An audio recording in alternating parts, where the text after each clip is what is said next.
প্রথমেই জানাই good morning সকলকে আমার তরফ থেকে। ঘড়িতে বাজে 9:10 আর আমরা হোটেল থেকে চেক আউট করে রাস্তায় বেরিয়ে পড়লাম। আগের ভিডিওতে বলেছি এমার্জেন্সি কারণে আমাদের বাড়ি ফিরে যেতে হবে, তাই আর হোটেলে না চা খেয়ে রাস্তায় দাঁড়িয়ে বাইরে আমরা চা খেয়ে নিলাম।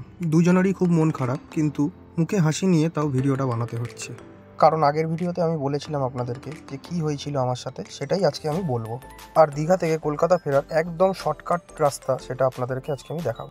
চলে এলাম নন্দকুমার। এই নন্দকুমার থেকে আমরা লেফট টার্ন না গিয়ে আমরা পুরো টোটালটাই রাউন্ড করে ঘুরে রাইট টার্ন নেব। নন্দকুমার থেকে লেফট টার্ন নিলে সোজা রাস্তাটা চলে যাচ্ছে কোলাঘাটের দিকে, আর আমরা রাইট টার্ন যে রাস্তাটা নিচ্ছি এই রাস্তাটা চলে যাবে সোজা হলদিয়ার দিকে। আমরা এখন এই রাস্তা ধরে যেতে চলেছি কুকড়াঘাটি ফেরিঘাট, যার ডিস্টেন্স নন্দকুমার থেকে 30 কিলোমিটার মতন। আর ফেরিঘাট থেকে নদী পার করার পরে রায়চক হয়ে বেহালা যাওয়ার ডিস্টেন্স হয়েছে 40 কিলোমিটার মতন। আর নন্দকুমার থেকে কোলাঘাট হয়ে বেহালা আসার ডিস্টেন্স 100 কিলোমিটার মতন। আমরা যে রাস্তায় আছি এই রাস্তা হয়ে যাওয়ার ফলে 30 কিলোমিটার আমাদের কম হচ্ছে। 30 কিলোমিটার মানে ওই 1 থেকে 1.5 ঘন্টা সময় আমরা টোটাল বাঁচাতে পারবো, কারণ এখন 1-1.5 ঘন্টা সময়টাও আমাদের কাছে অনেক মূল্যবান, বিশ্বাস করুন। আর সময় তো আমরা অনেকটাই বাঁচাতে পেরেছি, আর তার সঙ্গে এত সুন্দর রাস্তার আমরা দৃশ্যও উপভোগ করতে পেরেছি। আর সামনে রাস্তার অনেক ভয়ানক দৃশ্যও আছে, আপনারা ভিডিওটা দেখতে থাকুন। আর আমাদের সঙ্গে ভয়ানক ঘটনাটা যেটা ঘটেছে সেটা আপনাদেরকে বলি আমি, তাহলে শুনুন। আমার একটা ছোট ইউটিউব চ্যানেল আছে, আপনারা অনেকেই হয়তো জানেন, যে চ্যানেলটির নাম তোজো মাই জান। আপনারা অনেকেই হয়তো জানেন এই চ্যানেলটির বিষয়। এই চ্যানেলটি আমি খুব শখ করে আর ভালোবেসে বানিয়েছিলাম। আসলে তোজোটা কে আমি আজকে সব বলবো আপনাদের। তোজো হয়তো কুকুর হতে পারে, পোষ্য হতে পারে, কিন্তু আমার কাছে আমার সন্তানের থেকে অনেক বড়। 9 তারিখ আমরা সকালে দীঘাতে এসেছি, আর ওর 9 তারিখ থেকেই খাওয়া দাওয়া সব ছেড়ে দিয়েছে। আর তার থেকেও বড়, ওর ব্লাড স্টুল হচ্ছে প্রচুর পরিমাণে। এখান থেকে একটা বাচ্চাকে কামব্যাক করানো কতটা ডিফিকাল্ট সেটা আপনাদেরকে আমি বলে বোঝাতে পারবো না। নর্মালি এটাকেই পার্বো ভাইরাস বলা হয়ে থাকে। কথা বলতে বলতে আমরা হলদিয়া গেট পৌঁছে গেলাম। আপনারা কখনো যদি এই রোড হয়ে আসেন তাহলে এই হলদিয়া গেটটাকে পয়েন্ট করে রাখবেন, কারণ এর পরের স্টপেজটা থেকেই আমরা লেফট টার্ন নেব, যার নাম বজ্রলাল চক চৌমোড়।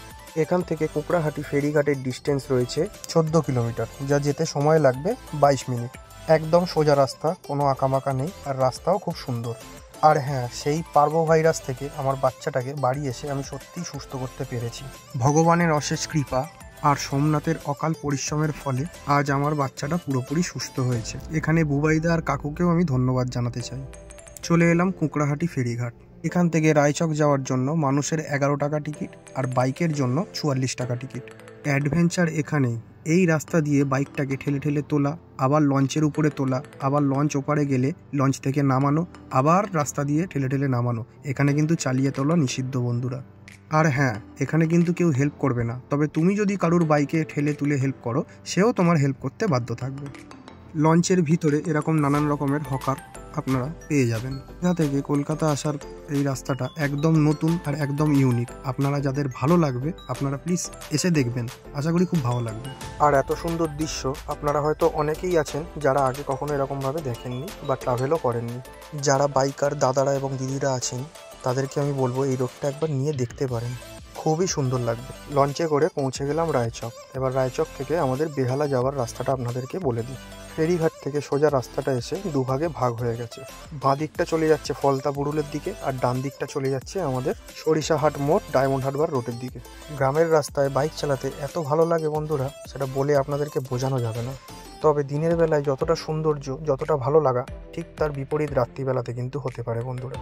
ঘড়িতে বাজে ঠিক 11:50, আর আমরা চলে এলাম ডায়মন্ড হারবার রোড সরিষাহাট মোড়। সরিষাহাট মোড় থেকে বাঁদিক নিয়ে আমরা সোজা চলে যাব বেহালা, যার ডিস্টেন্স দেখাচ্ছে 30 কিলোমিটার।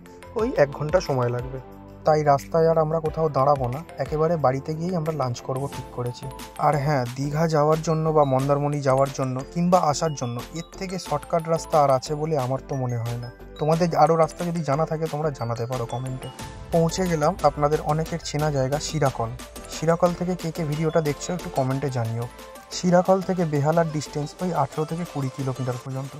পৌঁছে গেলাম পৈলেনের স্বামীনারায়ণ মন্দির, যেটা আমতলা সিগন্যাল ক্রস করার পরেই রাইট সাইডে পড়বে। খুবই দর্শনীয় একটা মন্দির, আপনারা ভিজিট করলেও করতে পারেন। এই রাস্তাটাই সোজা ধর্মতলা, হাওড়া, শিয়ালদা সব চলে যাচ্ছে। ডিস্টেন্স 5-7 কিলোমিটার বাড়লেও বাড়তে পারে। আমি বাড়ির কাছাকাছি চলে এসেছি, তাই ভিডিওটা আর বড় করব না। আপনাদের যদি ভিডিওটি ভালো লেগে থাকে এবং একটু হলেও উপকার হয়ে থাকে, তাহলে একটি লাইক, একটি কমেন্ট আর একটু সাবস্ক্রাইব করে দেবেন। আর হ্যাঁ, ভিডিওটি একটু শেয়ার করে দেবেন, যাতে অন্যদেরও একটু হলেও উপকার হতে পারে। আর ধন্যবাদ জানাই আপনাদের সকলকে ভিডিওটা পুরোটা দেখার জন্য।